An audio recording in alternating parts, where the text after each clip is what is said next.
በጠገሬ ወረዳ ሩፋኤል ቀበሌ ኮረብታና ሜዳው በልምላሜ ተሞልቷል። የቀበሌው አየር ግን ውጥረት ነግሶበታል። በአጣጤ ጎጥ ኮታ ገጠም መሬት የሚዋሰኑት ጠለስና ገብረመድህን ለግጭት ተዳርገዋል። በመካከላቸው መግባባት ርቆ መደባባት ነግሷል።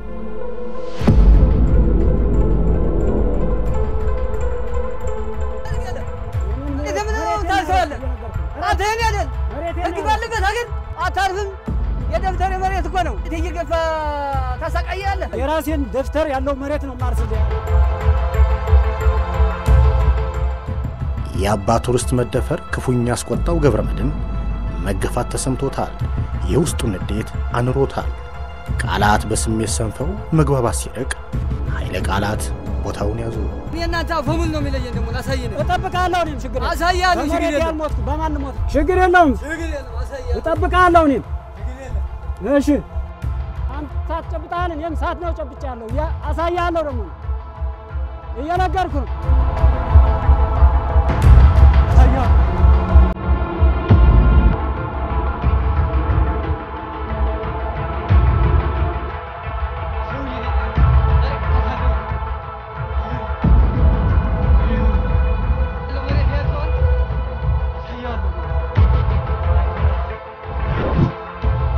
የጥቃት ዛቻ የደረሰበት ጠለስ የመደፈር ስሜት ውስጡን ጎዳው። የክብሩ መነካት አንገበገበው።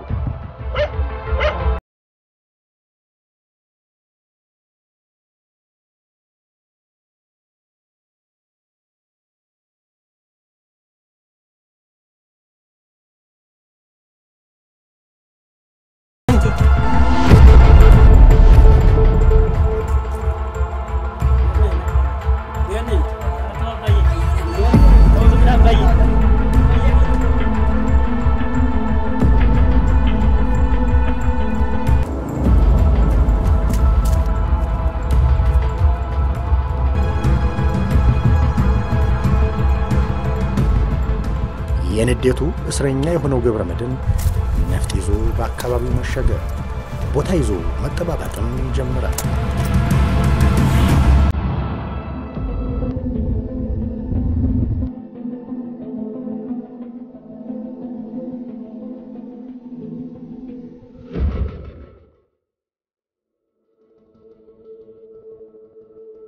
የበቀል ረሃቡን ለማስታገስም ደጋግሞ ቃታውን ሳበ።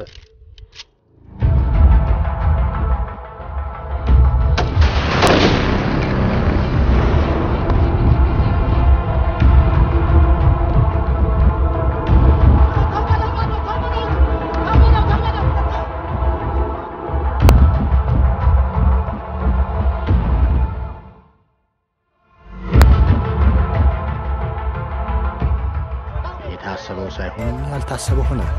ለአባቱ ዘብ ሊሆን የወጣው ወጣት ነፍሱን ተነጠቀ።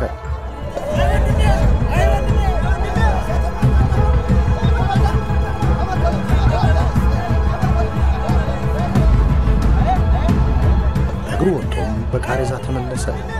አካባቢውን በዋይታ ተሞላ። በጠለስ ቤት ሕይወት ነጥቆ እንባን ተከለ።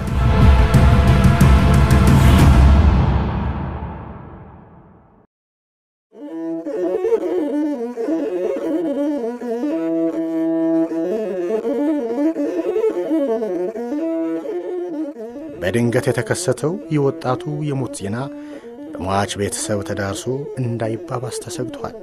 ይሄን ለመቅረፍም የአካባቢው ሰዎች የእርቅ ሂደቱን ጀመሩ።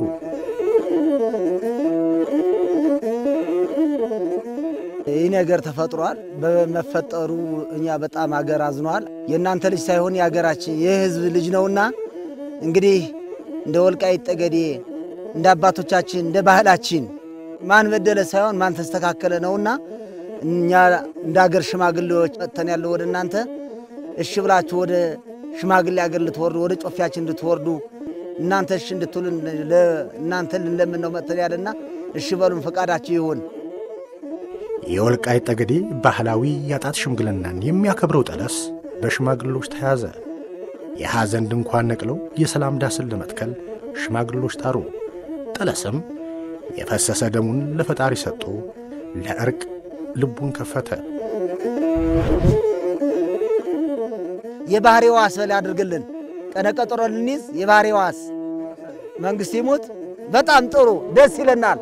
በጣም ደስ ብሎናል እና ቀጠሮ ለ20 ይዘናል። 27 አንተ ቤተሰቦች ይዘና ያው ቀጠሮው ተፈጽሞ በሰላም ተስማምታችሁ አገር ምትሉ ያድርግልን አምላክ። አገራችን ሰላም ያድርገው።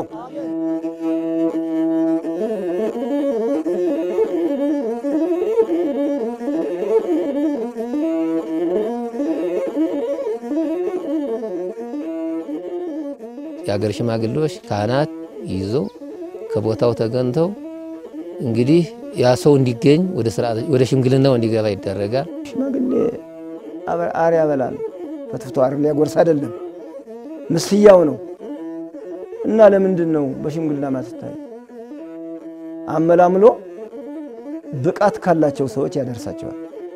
ያበታች ያለ ዱር የገባውን ከተጨማሪ ጥፋት ለማዳን የሟች ቤተሰብን ከበቀል ለመግታት ባጣት ሽምግልናው የሚቀመጡ የሀገር ሽማግሎችን ማሳወቁ ቀጠለ።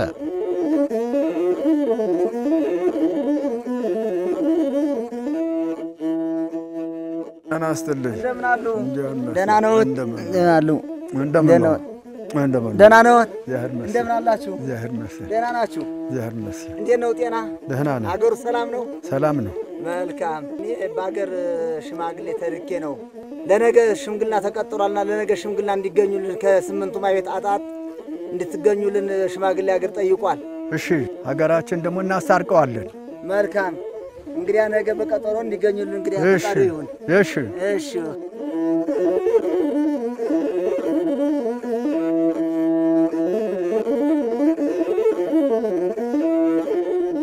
አቶ አዳነ ታፈረ የአካባቢውን ፍትህ ለማጽናት ዕድሜያቸውን እንደ ሻማ አብርተዋል። የራስ ለውጥ ንቀው የሕዝብ ሰላምን አስቀድመው የሽምግልና ሥርዓቱን ጠብቀዋል። ያለ ክፍያ ዘመናቸውን አጉድለው የፍትህ ብርሃንን በሐቅ አብርተው ሀገር ሰርተዋል።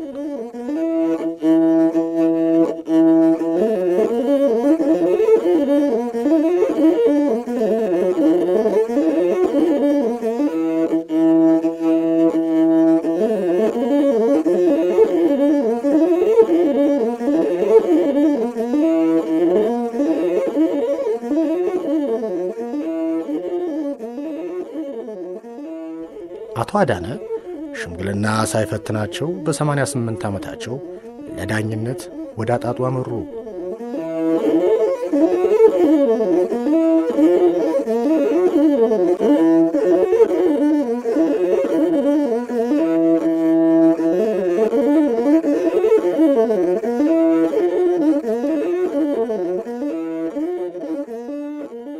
የስምንቱ ማይቤት የአጣጥ ሽማግሌዎች በተባለው ቀንና ሰዓት በቦታቸው ተገኙ። የፈሰሰውን ደም ለማድረቅ የተጎዳውን ልብ ለመጠገን የፍትህ ድርሳናቸውን ዘረጉ። እንደ ጥላ በተዘረጋው አጣጥ ስር በሐቅ ለፍትህ ተቀመጡ።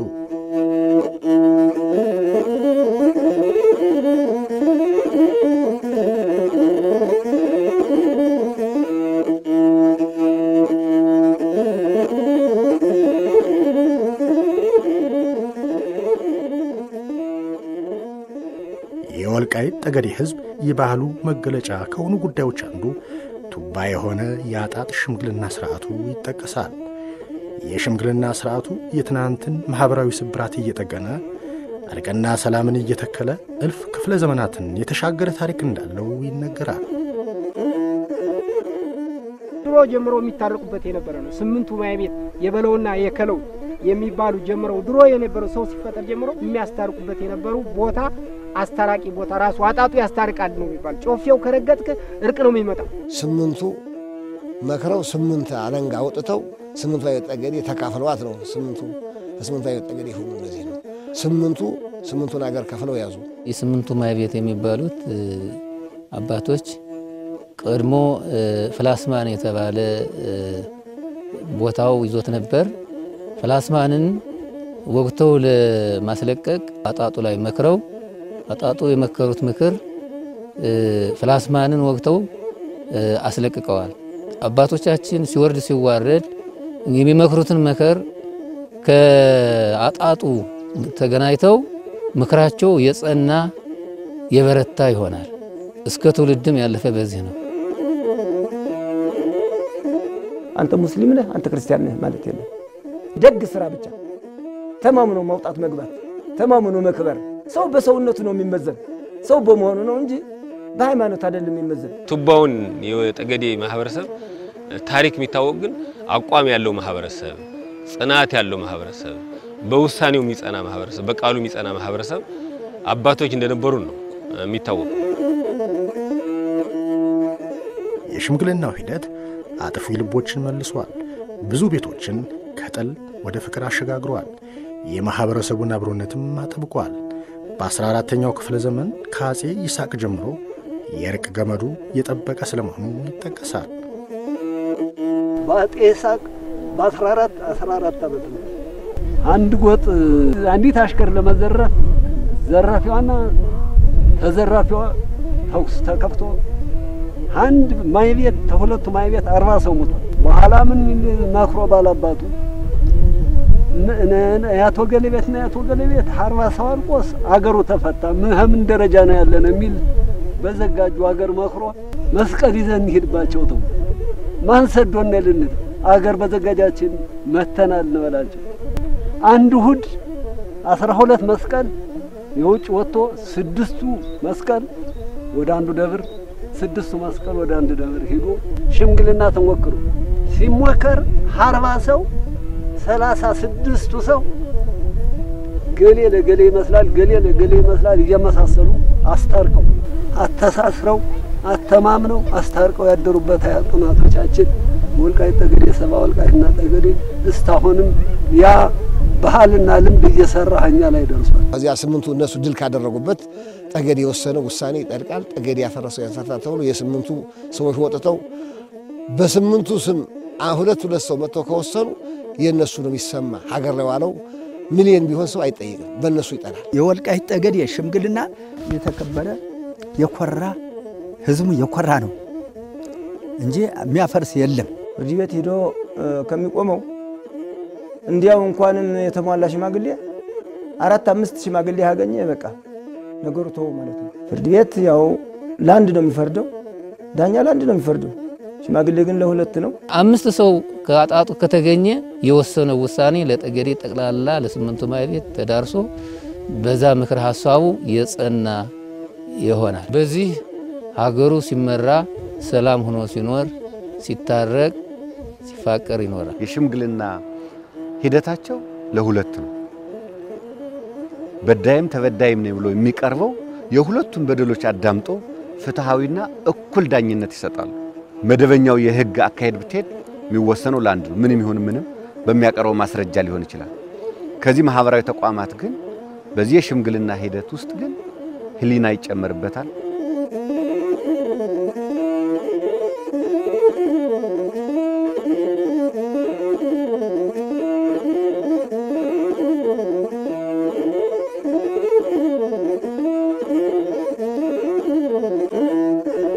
በልምላሜ በተሞላው አጣጥ ስር የሚከናወነው የሽምግልና ሰዓት የራሱ ሂደቶች አሉት። ልምድን ከእድሜ ጋር ያጣመሩ ሽማግሌዎች ስርዓቱን ይመሩታል። ነህና አስደናውላቸዋል አባቶች ናዋላችሁ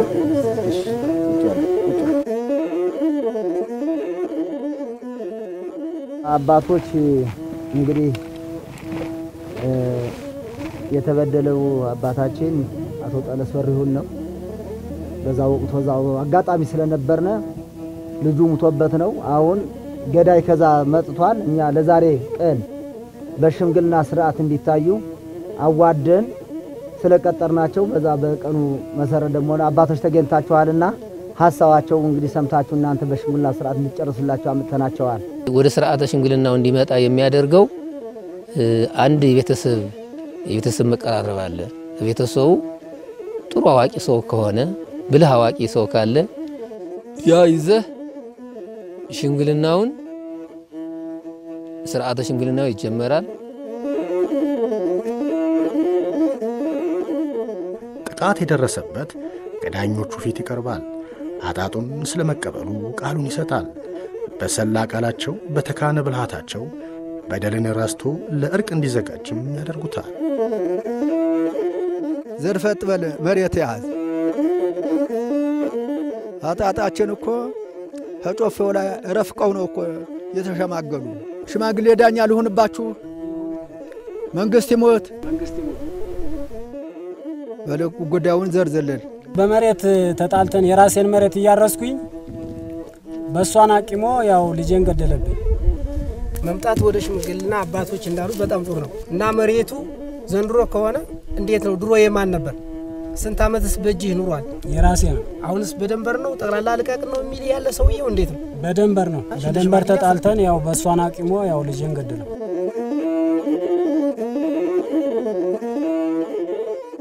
ሽማግሌ ዳኛ መመረጡ እንደሚያደርግ መጀመሪያ ሲገባ በአምስት ይባላል።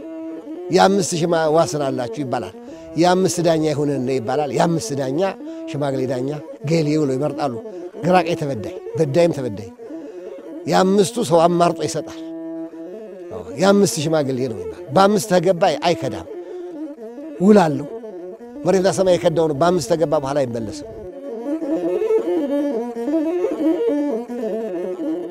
በአጣጥ ሽምግልና ስርዓቱ ግድያው በቀይ ደም ይሁን ጥቁር ደም በአጣጡ ፊት ሲቆም የራስ ክብርን ረስቶ የሐሰት በራፍን ዘግቶ በሐቅ መቆም ይጠበቅበታል። እርብ በሉ ወደዚህ እስቲ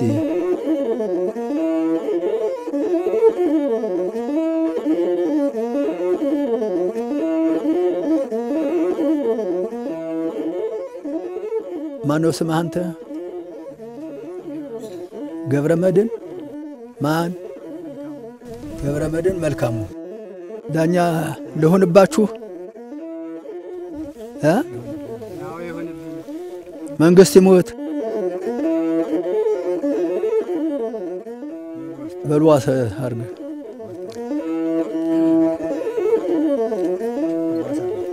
መንግስት ይሞት በቃ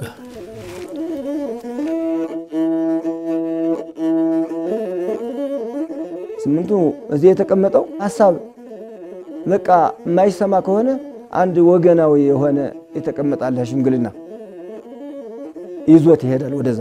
ተው ሰባት ራስ ሰባት ትውልድ ከጥቅም ውጭ ትሆናለህ። ሽማግሌ በቃ አንተ ነጥቀህ ከሄድክ አይቀናህም፣ በህይወትም የለህም፣ ልጅም አትተክልም።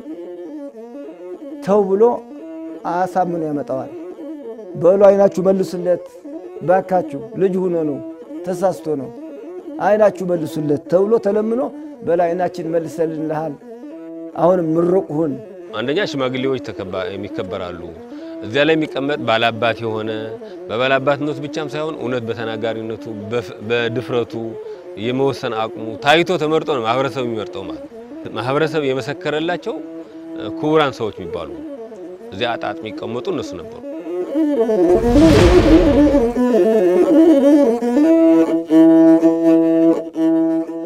የተሰየሙ ስምንቱ ዳኞች የወንጀል አፈጻጸሙን በግልጽ ለመረዳት ስልታዊ አካሄድን ይከተላሉ። ቃላቸውን በእውነት ስሜታቸውን በጥበብ በመረዳት ያጤኑታል። ምን ወንጀል ፈጽሞ ነው ያን የበደልከው? አባትየው መሬት እየገፋ ሲያሸግረኝ አባትየው እንዳይበቃ ልጅየው ደግሞ መሳሪያ ሊቀማ መንገት ይቆየይ ለልጅየው ገድየዋል። በዳኛ አይፈታም ኑሮ ደንበሩ መሬቱ በዳኛ ነው አይፈታም ኑሮ። ያልደረስንም ሸኩለን ወደ ጠብ ነው የደረስነው እንጂ እስተዳኛ አልደረስንም። ዳኛ አልደረሳችሁም። እንግዲህ በኃይላችሁ በጉልበታችሁ ነው የገጠማችሁ። ወደ ጠገዴ ያደር መጥተህ ያለ አንተ የኔ ነው እሱ የኔ ነው ማለት አይደለም። ሐቁን ይዘህ አይ እኔ ስተቴ ነው ገልግሉኝ፣ እዚህ ወንድሜና አስታርቁኝ የማለት ሐሳብ ነው ያለብህ ወይም ማጎታለህ ነው ያለብህ። አባቶች የሰጣች ቅጣት ተቀብዬ ሰውየው ሰላም ሆኜ ለመኖር ነው የሚፈልግ። አባቶች የሰጣች ቅጣት ነው የሚቀበል። በወንድም የታረቀ ነገር ለጠገዴም የሚያስሄደው ለጮፌውም የሚያስሄደው መታረቅ መፋቀር ነው። እንግዲህ ሽማግሌ ተወያይቶ ወደ ውሳኔ ሊገባል። ይቀበላል አባቶች።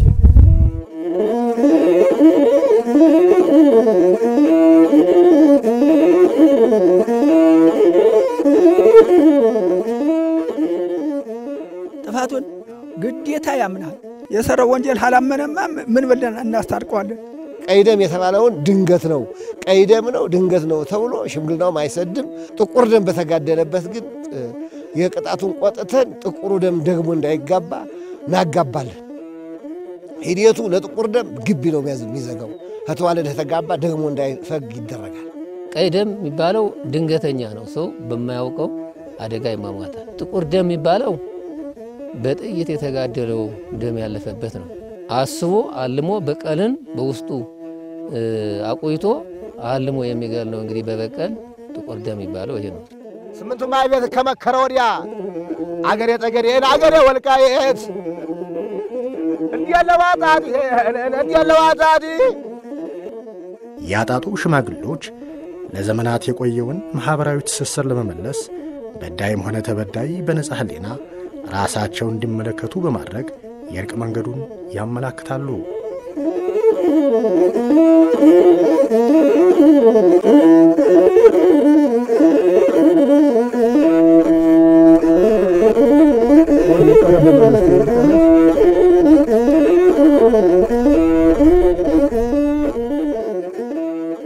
አንተ ለዚህ እርቅ ሰላማዊ ሆነ መምጣት በጣም ሽማግሌ ቀድሞ እንደሰማው መርቋል።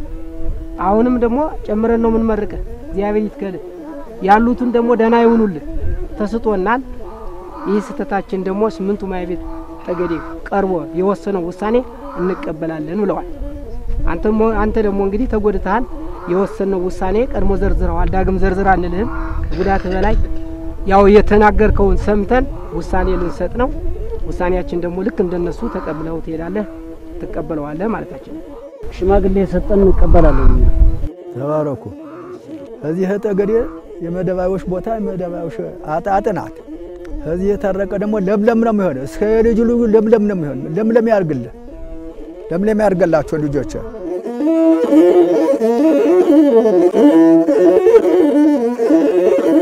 እኛ የታረቅነው የእርቅ ሰነድ ይቀልሃል እንላለን።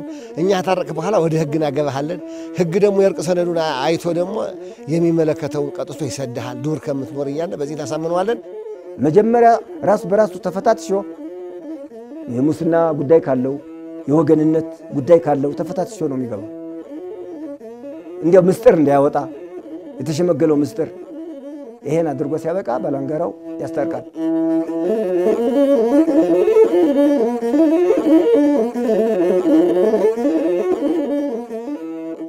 ያጣጥ ሽምግልና ሂደት ድምፅ አሰጣጡ ነጻነት ይታይበታል።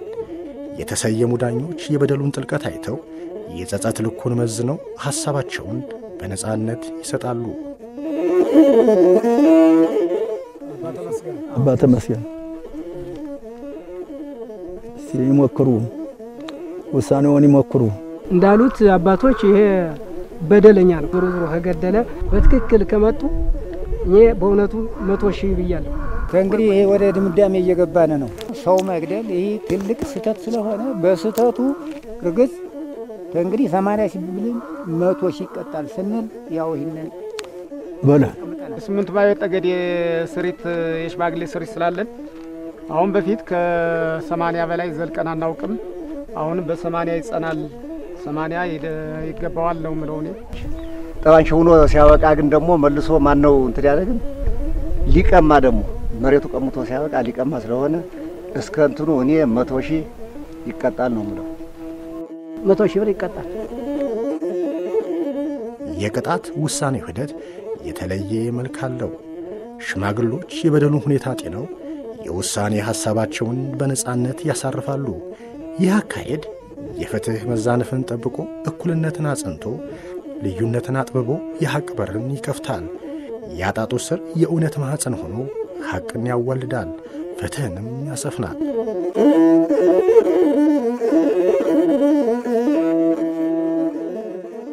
እስከ ዛሬ ድረስ ባለነው በጠገዴ ውሳኔያችን 80,000 ብር ነው ያለው። የበደላ በደልም ይሄን ያስቀጠዋል ብለን ምንቆርጥ እንደኔ እይታ በጣም ጥፋት አለው።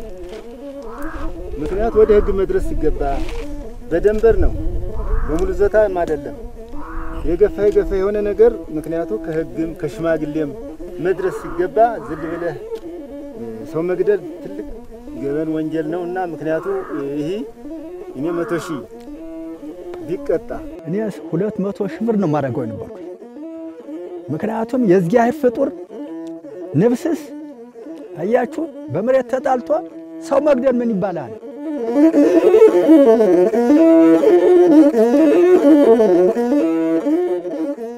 ሽማግሌ ዳኛው እየተጠየቀ ነው ቃለ መጠይቅ የሚደረግበት። ሽማግሌ ዳኛ ለሰጠው ነው እያስፈቀደ ነው የሚናገር። ሽማግሌ ዳኛ ያልሰጠው በጎን አይናገርም።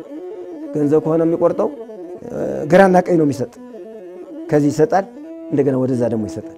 አሁን 100,000 የሚል ሰው አለ፣ 70 ደግሞ የሚል አለ። ለምሳሌ ማለት ነው 120 የሚል ደግሞ አለ። ከዛ መዝኖ 4 ከአብላጫ ከሆነ ወደ 4 ሄዶ በቃ ወንድሜ ያለው እኮ እያለ ሽማግሌ ዳኛው ሙሉ በሙሉ ያስተካክለዋል። ድምፅ የሚሰጡበት ምክንያቱ ሽማግሌ እያንዳንዱ እየታየውን ያቀርባል። በውሳኔ ላይ ተጠምቆ ወደ አንድ ይጠቀለላል። በውሳኔ ሁሉም ይወስናል። ሽማግሌ ግን በሂደቱ የሚያልፈውን እያለፈ አዛምዶ አስታርቆ አጎናውሶ ይሰዳል።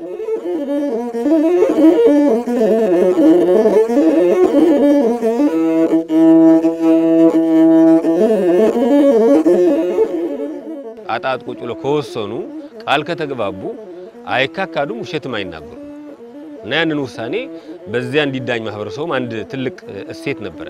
ማህበረሰባዊ ተቋም በመሆኑ እና ደግሞ ስር መሰረቱ ይዞ የመጣ ህዝቡ ተአማኒ እያደረገው በመምጣቱ የሚሰጠው ዳኝነት ፍጹም ተቀባይነት አለው።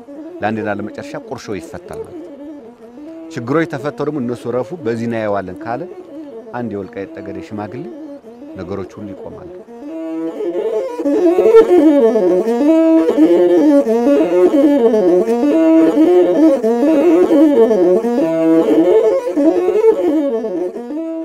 የሽማግሌዎች ድምጽ ተደምጦ ሲጠናቀቅ ዋና ዳኛው የጋራ ውሳኔውን ማጠቃለያ ያሳውቃል።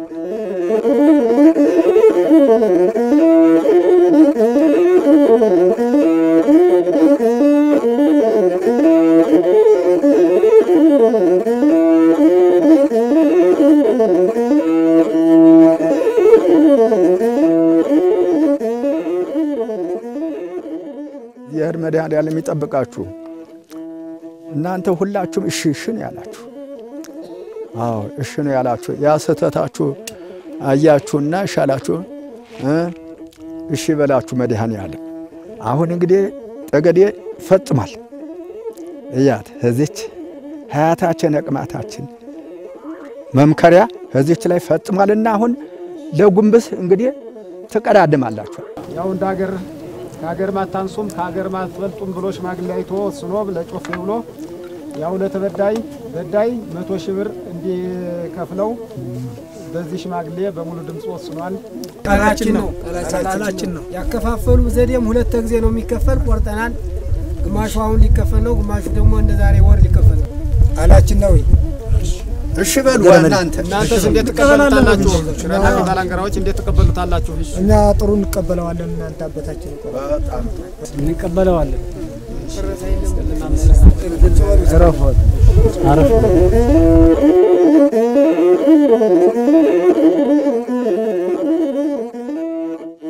የሀገር ሽማግሌዎች እንዲደመጡ አንዱ ካደረጋቸው የሚሰጡት ምክር ከልብ የመነጨ ነገን አስተማሪ ሆኖ ትውልድ እየተቀባበለ የሚሄድበት መንገድ ነው የሚያስተምሩም የሚገስጹም። በስሜት የሚሄድ የለም። የሰከነ የተረጋጋ በህግ አክባሪነት የታነጸ ትውልድ ለመፍጠር ያደረጉት ጥረት በመልካም ጎን የሚጠቀስና ለዛም ነው የሀገር ሽማግሌ የሚደመጡት። ለጮፌ በጣም ተጠንቅቆ ሽማግሌ ከሆነ እንዳይዘነብል ኋላ ለልጆችሳ ልጅ ሊተክል ነው እንጂ በቃ ለዛኛው ቤት ሊሰራ ለልጁ ሊተክል አስተካክሎ የሚሄደው ይሄ ነው። አጣጥ የተባለው እንግዲህ ዋናው እኮ አጣጥ የተመገለጽ እኔ አዲስ አበባ ይባይ ማለት ነው። አንዱ የነሱ ውሳኔ ሲወስኑ ከስሚ ሳይሆን ከስር መሰረቱ ነገርን ከስሩ ውሃን ከጥሩ ነገርን አዳምጠው እህልን አላምጠው እንደሚባለው እያንዳንዱ የተፈጠረችው ክስተት ከስር መሰረታቸው አዳምጠው ነው ችግሮች የሚፈቱበት መንገድ እጅግ በጣም አስተዋይ ቅልቦና የተሞላበት ፈሪሃ እግዚአብሔር የታከለበት ሂደት ነው የሚወስነው። ለዛሬ ሳይሆን ለነገ ትውልድ ቁርሾ እንዳይሆን ጭምርት ነው ውሳኔያቸው የሚያሳርፈው።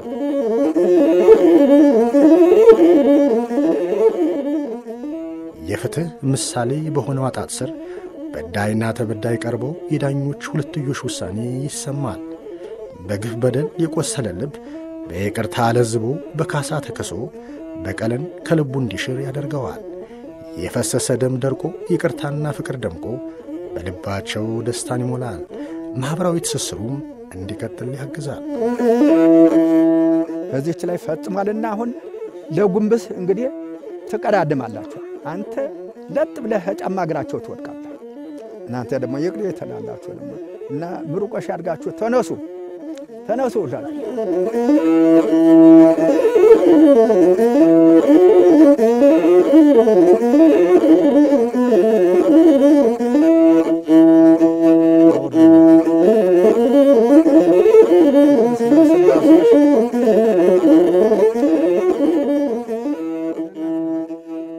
ሽማግሌው የሰጠውን ውሳኔ ከወሰነ በኋላ ሰውየው ደንጃ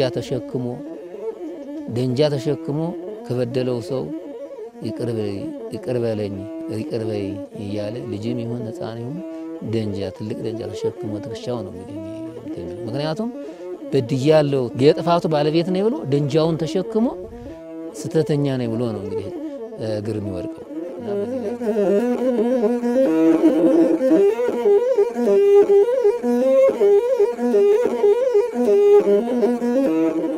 ከታደሰ ቦታ ከተባረከ ቦታ ያውላችሁ።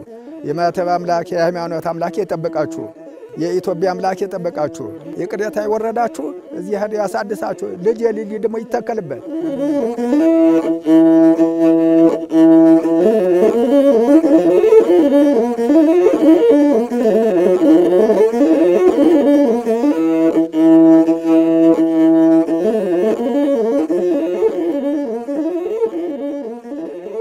ከትውልድ ትውልድ ተላልፎ እዚህ የደረሰው የስምንቱ ማይቤት የአጣጥ ሽምግልና ስነ ስርዓት በወልቃይት ጠገዴ በዚህ መልኩ እየተከናወነ ብዙ ችግሮችን ይፈታል።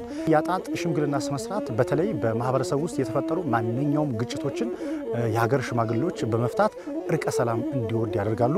በርካታ ማህበራዊ ሴቶችን በማጠናከር በጉልህ የሚጠቀስ አንድ ትልቅ ማህበራዊ ሴት ነው።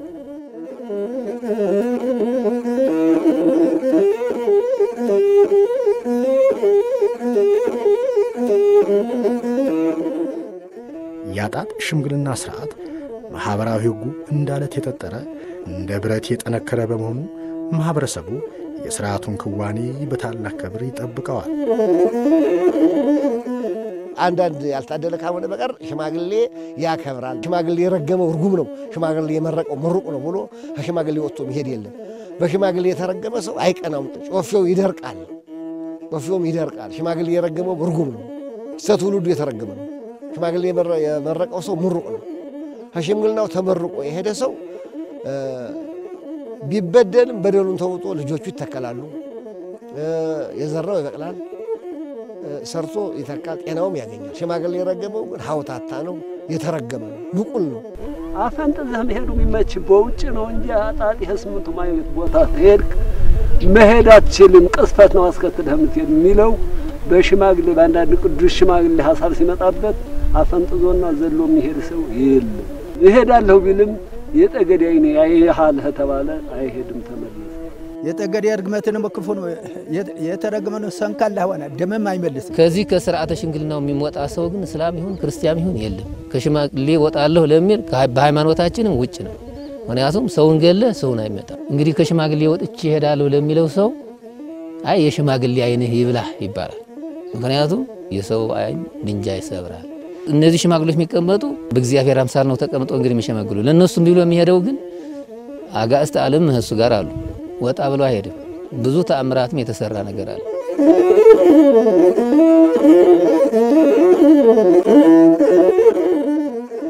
የማህበረሰቡ የትስስር ገመድ የሆነውን የሽምግልና ስርዓት የሚጥስ ግለሰብ የከፋ ችግር እንደሚገጥመው ይታመናል።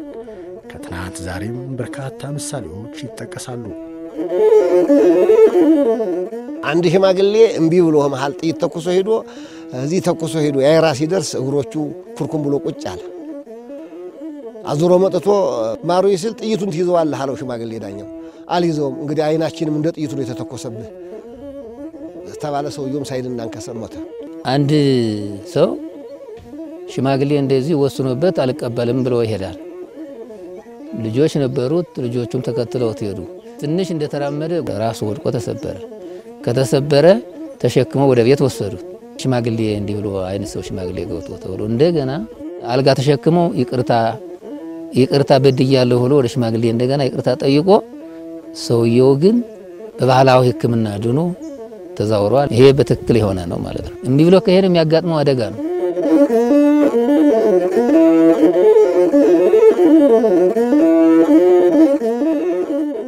ጊዜን አቁሞ ወቅትን ተቋቁሞ እዚህ ዘመን የደረሰው የአጣጥ ሽምግልና ስርዓት የራሱ የሆነ የይግባኝ ሂደት አለው። የይግባኝ ስርዓቱ የሐቅ ደረጃን ከፍ ለማድረግ ቅር የተሰኘን አንደበት ለመስማት እድል ይፈጥራል። እኔ በእርቁ አልተስማማኝም ያለ ሰው ደግሞ በይግባኝ ይሄዳል። ይግባዩ 8 ማየት ጠገዴ አጣጥ ነው። 8 ማየት ጠገዴ እንዳ ማርያም ነው የሚፈረደው። አርማጭሆ ይመጣል፣ ወልቃይትም ይመጣል። ለይግባኝ ሽምግልና አልተመቸኝም፣ ፍርዱ አልተስተካከለልኝም ካለ ወደ እንዳ ማርያም መጥቶ የእንዳ ማርያም የተቀመጡ አሉ፣ ተወጣጥተው የተቀመጡ ያዩታል።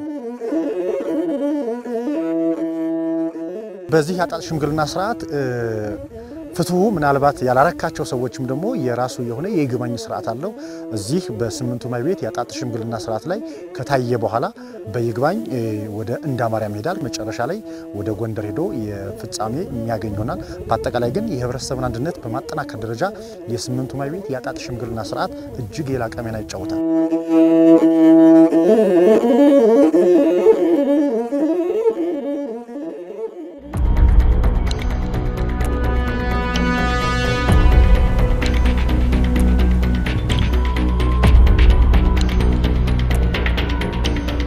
ርዕሰ ደብር እንዳ ማርያምን ለማየት ከቅራቅር ከተማ በስተ ምስራቅ ጉዞ ጀምረናል።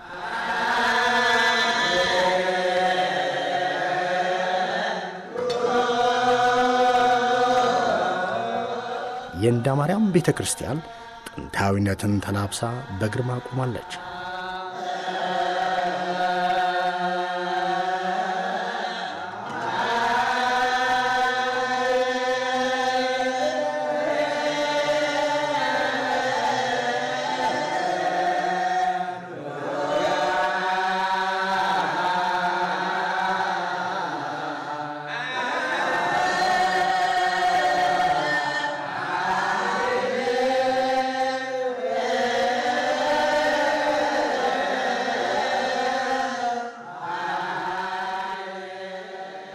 ውስጧም ጥንታዊ የአሳሳል ጥበብን አድምቀው በሚያሳዩ የግድግዳ ስዕሎች ተሞልተዋል። የትናንት የስልጣኔ ዱካ ያረፈባቸው ቁሳቁሶችንም ተሸክማለች። ስምንቱ ማይቤት አገራቸው ሲመለሱ ያው መጥተው በአጼ ይስሐቅ ዘመነ መንግስት በ1414 ዓመተ ምህረት ነውች ደብረ የተተከለችው። የስምንቱ አለንጋ የራሳቸው አላቸው ግን እዚች መገናኛቸው ናት። መገናኛቸው ሆና አንቲ ኢቲ እሞሙ ለስምንቱ አበው ብለውችን ማይተም ቀርጸው ሰጥተዋት ነው ሄዱ። በ1414 ዓመተ ምህረት የስምንቱ ማይቤት መገናኛ ሆና እስከ ዛሬ ድረስ አለች።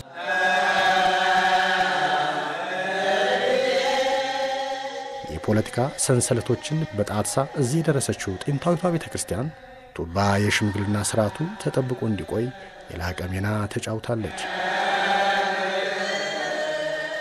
ርዕሰ ደብር እንዳ ማርያም ብለው ሲያስቀምጡ መጀመሪያ 8 ነው የነበሩ። 8ቱን አለንጋ ፍልሰው 8ቱ መክረው ምን እናድርግ ብለው ርዕሰ ደብር እናታችን እመቤታችን መቀመጫችን መመካከሪያችን ትሆናለች ብለው ማህተሟም ራሷ 8 ነው ያስቀመጧት። እቺ ማይተም ነው ምትል አንቲ ኢቲ እሞሙ ለስምንቱ አበው ነው ምትል። ከዛ ያው ሽማግሎች ቁጭ ብለው ፋይሉን ካዩ በኋላ በዚህ ተፈራርሞ 8 ናቸው። ደግሞ ዛሬ ሽማግሎቹም በ8ቱ አለንጋዎች አምሳል 8 ሽማግሌዎች ነው የተቀመጡት። 8ቱ ቁጭ ብለው አይተው ወስነው በስቺ ፍርዳቸውን አጽድቀው ነው ተፈራርሞ የሚወስኑ። የመጀመሪያው ውሳኔ ምን ሚስ ያደረጉት ነገር ካለ ያያል። ሲፈቱ ሁለቱ ማህበራዊ ክስተት የተፈጠረባቸው ልባቸው እንዲሽር ጭምር ስለሚፈለግ የመደመጥ ሂደቱም ጭምርት አለ። ችግሬ ይፈታል ብሎ የሚቀርብበት እንጂ አፈንግጦ ከማህበረሰብ የሚወጣ እንዳልሆነ የሚያሳዩ ናቸው። ወደ ላይኛው ጭምርት መዋቅሩ ድረስ ይሄ አንዱ የመዋቅር ማህበረሰባዊ መዋቅር እንደነበር የሚያሳይ ነው።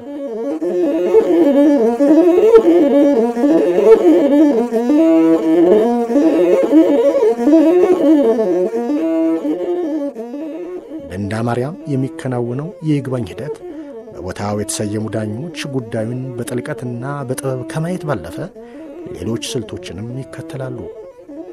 ከመጀመሪያው ላይ ነገሩን ነው የምናገላብጠው። ነገሩ የግራና ቀኝ ነገር ይገላበጣል። አገላብጠን አይተን ግን ከመወሰኑ ላይ ውሳኔው በማያዳላ በሆነ ሐቅ ከያዘ አንድ ሰው ደግሞ ችግር የለው። በምስክር የተረታታ ነገር ከሆነ በምስክሩ ቃል፣ የሁለቱ ቃሎች ከሆነ የሁለቱን ቃል ሐቅ ከያዘ አንድ ሰው የሚጠፋ ነገር የለም። መጀመሪያ ይግባኝ ሲመጡት ለማስታረቅ ይሞክራሉ። የተቀመጡት ሽማግሌዎች ገልግለው ካስታረቋቸው ጥሩ፣ ካልታረቁላቸው ደግሞ የራሳቸው ውሳኔ አስቀምጠው በማህተማቸው አሳርፈው ሰዎቹን አርክተው ነው የሚሰዷቸው። ወይም በወገንነት ዘንበል ያለ የተሸመገለ ወይም በሙስና ባርግሊ የተሸመገለ ካለ ያፈርሱታል። ያ የተሸመገለ ወላ አርማጭሆ ይሁን ወልቃይት ይሁን ይፈርሳል። እንደ አዲስ ይታያል። እንደ አዲስ በቃ አስተካክለው ተቀብለናል ብሎ ባላንጋራው አምሎ ይሄዳል። ትክክለኛ ከሆነሳ ደግሞ ትክክለኛ ፈርደዋል እንዳ ማርያም ተነገረ። እንግዲህ እኔ ኃጢአት ገብቻለሁ ለምየ ነው እኒህ ሽማግሌዎች ለካ ትክክለኛ ተቀምጠው ሸምግለዋል ሲል ደግሞ አምኖ ይሄዳል። ራሳቸውን በራሳቸው ያስተዳደሩ የሚመሩበት የሽምግልና ሂደት ማህተማቸውን ቀርጸው እና የሥራ ጊዜ አውጥተው መገናኛ ቦታው ምድዋ ታውቆ ከዛሽ ላይ ሽምግልና የተካሄደበት አካባቢ ወይም ቦታዋ ላይ አጣጥ ማንም አይሽረውም።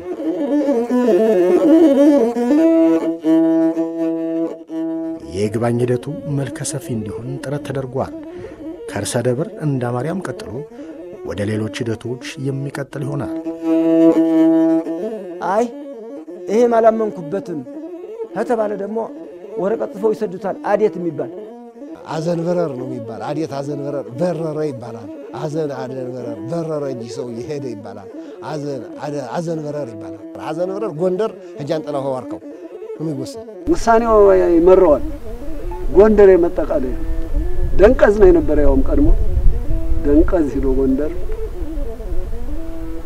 እያስወረዱ የመጡ የመጨረሻ መሆኑ ይታወቃል። ያንን ባህላዊ ሽምግልና ደግሞ እስከ ጎንደር ይታወቃል። ያጣጥ ሽምግልና ያጣጥ ውሳኔዎች ካረፉ ወገራ አውራጃ አስተዳደርም ይህንን ጉዳይም ግንዛቤ ይወስድበት ነበር ይባላል። አይሸፈሸፍም ዳቦ በጎራዴ ዳቦ በጎራዴ ዳቦ በጎራዴ ያባደም ፋራ ሀገር ወልቃይት ጠገዴ። የወልቃይት ጠገዴ ያጣጥ ሽምግልና ስርዓቱ መጨረሻ ጎንደር መሆኑ ወልቃይት ጠገዴ የጎንደር አካል ሆኖ መኖሩን ያመለክታል። ያጣጡ የሽምግልና ስርዓት ያለፈውን ዘመን የአካባቢውን የአስተዳደርና ማህበራዊ ትስስር ልክ አጉልቶ ያሳያል። እንግዲህ ወልቃይት ጠገዴ ሰሜን ጎንደር ሲባል ወልቃይት ጠገዴ ጎንደር የበየምድር ቅርንጫፍ መሆኑ ይታወቃልና ይግባኝ የሚያስሄደው መነሻው ጎንደር ስለሆነ ይሄ ወልቃይት እንግዲህ ሰሜን ጎንደር ነው። በየምድር ክፍለ ሀገር ጎንደር በወገራ አውራጃ በጠገዴ ወልቃይት ወረዳ ከዚያም ቀበሌዎች አሉ እዚህ ውስጥ ማለት ነው። ስለዚህ መንግስት በዚህ ያያዘው ነው ድሮ ጀምሮ። በውስጡ ደግሞ እዚህ ሽምግልና በስምንቱ ማይቤት ሲመጣ ወደ ጎንደር መኳንን ከሽማግሌ ጋር ነው የሚሄደው። ከዛ የወልቃይት ልጆችም አሉ እሱ አገር አድርገው ሸምግለው የተቀመጡ የጠገዴም አሉ።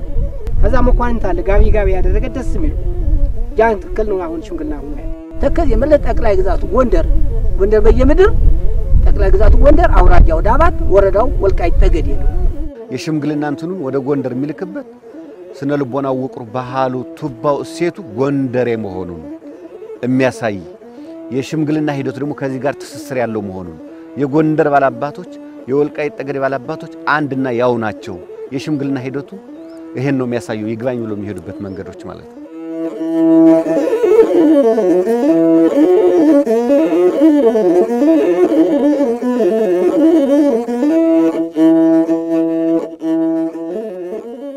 የአካባቢው ልዩ መገለጫ የሆነው ያጣጥ ሽምግልና ስርዓት ባለፈው አገዛዝ የክብር ቦታውን ተነፍጎ እንዲዳከም መደረጉ ይነገራል። ይህም የትናንት ታሪኩን አደብዝዞት አልፏል። ቄስ ክባሽ መንግስት ከሸሸ መልክ የለውም ይባላል። 30 ዓመት ነበሩበት እና ሙሉ በሙሉ 30 ዓመት እነሱ ከዳኙት ሽማግሌ ዳኘው ነው የሚበልጠው አስማምቶት የሚኖር በቃ ያንን እንዲዳከም ተደርጓል። በተለያየ ተጽዕኖዎች የራሱ እሴት እንዳልሆነ እንዲቀርና የሌሎች ግን እንዲጎላ ተደርጓል። ታል ወልቃይት ጠገዴ ግን አጣጥ የመሰለ የሚታወቅ ባህላዊ ሽምግልና ይታወቃል። እዚህ መንደር ብቻ የሚታወቅ ሳይሆን እስከ ጎንደር የሚታወቅ ጉዳይ እንደነበረ ታሪኮች ይገልጻሉ። ያባለዝን አገር ያባለዝን ጎሹ ያለለጋ ጎሹ የላባይ ለጎሹ ያባቀሷ አይደል ያባለውት መርሻ አለሙስ ያባደር ባባይ ባስካሳ ስማማው በየሌላ አዝላከ የካሳል ያጣጥ ሽምግልና ስርዓቱ ዘመንን እንዲሻገር በርካቶች ያለ ክፍያ ሰርተዋል። ዘመናቸውን ሰጠው ፍትህን አጽንተዋል። በእድሜያችን አይኔ አካሌ ሳለ ስንቀሳቀስ እዛወር እያለሁም በእግሬ እየተረበር ሳስታር ስወርቅ ስነሳ ነበር። አይኔ ከሚያመኝ ወደዚህ ግን አገሩ ስለመረጠኝ ለሁለቱ ቀበሌ አቦ ወንበር ሆኜ እየተጎተትኩ በፈረስ በበቅሎ በሞተር እየሄድኩ እያስታረቅኩ እኖራለሁ እስካሁን። አባቴ በረምበራስ አደም ይባላል። ያው ክርስቲያኑ ጋር አብሮ ሲሸመግል ነው የቆየው። ብዙ ደም አድርቋል። ከዛ በኋላ እኔም ያው ባለኝ አቅሜ አብሬ ስቀመጥ ቆይቻለሁ። እኛም አባቶቻችን አያቶቻችን እየነገሩ ነው ኖረው እኛም ደግሞ አሁን 62 ዓመት አድርጌያለሁ። እዚህ ቁጭ እያለ እያስታረቅን ነው ምን ነው ባቴ ጠበንጃ ተሸክሜ በቃ አባቴ ሸምጋናቸው የጠገዴ ሸምጋናቸው ነበር። አለቅም ነበር ከአባቴ ሁሉን ስመለከተው ሁሉን ሲቀበለው ነበር። በዚያ ተተክቼ ጠገዴን አስታርቀዋለሁ። አሁን ከኔ የበለጠ እድሜ የለም። አንድ እኔ የተለቀ ቀርቼ 88 ዓመቴ። ኃይለ ሥላሴማ ዋና ሸምጋይ አይደለሁኝ። ኃይለ ሥላሴ ወደዚህ ደግሞ ደርግ መጣ። በደርግ ደግሞ ያቀናሁት እኔ ያልተቀመጥኩ በሽምግልና አይገኝም። ዛሬ አሁን ደክሜ አልሸመግልም አሁን ብዬ ብለ ግዴታ መጥቶ ነው የሚወስዱ።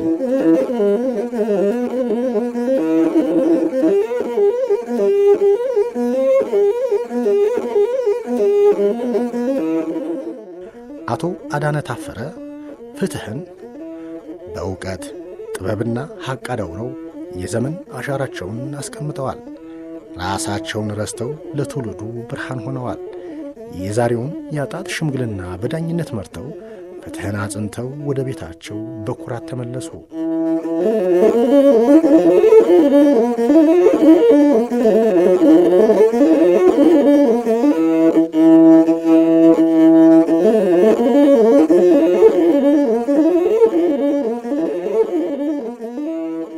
የወልቃይት ጠገዴ ሕዝብ ትናንት በአንድነት ያስተሳሰረው ያጣጥ ሽምግልና ስርዓት ዛሬም የአንድነቱ አምድ ሆኖ ይታያል። ካጣጡ ስር እውነትን እያዋለዱ ትውልዱን ገንብተዋል። የጥፋት መመከቻ ጋሻ አድርገው መጠቀሙንም ቀጥለዋል።